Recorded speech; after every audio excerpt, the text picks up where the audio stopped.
మహబూబ్ నగర్ జిల్లా కేంద్రంలోని తెలంగాణ చౌరస్తాలో ఎస్బీఐ ఏటీఎంలో చోరీ జరిగింది. క్యాష్ మిషన్ ని పగలగొట్టి డబ్బులు ఎత్తుకెళ్లారు దుండగులు. బ్యాంకు సిబ్బంది స్థానికుల సమాచారంతో జిల్లా ఎస్పీ జానకి ఘటనా స్థలాన్ని పరిశీలించారు.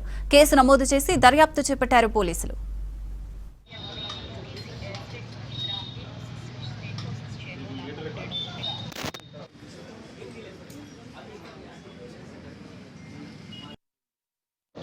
మూడు గంటల సమయంలో జరిగింది అనుకుంటున్నాం.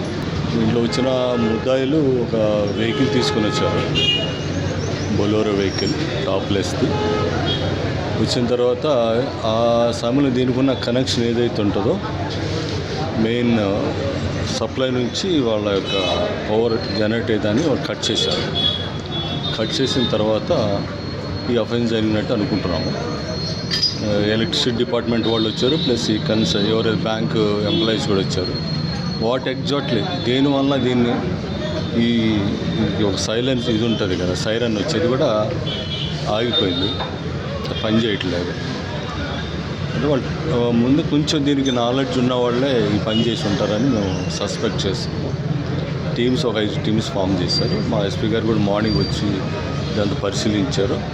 తను క్లోజ్ మానిటరింగ్ చేస్తున్నారు. తొందరగా డిటెక్ట్ అయ్యేటట్టు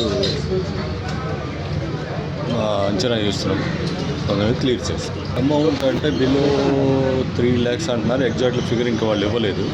వాళ్ళ టీం ఇంకా రాలేదు ఇక్కడికి. 3 lakhs బిలో ఉంటుంది. 3 lakhs బిలో ఉన్నది. Exact figure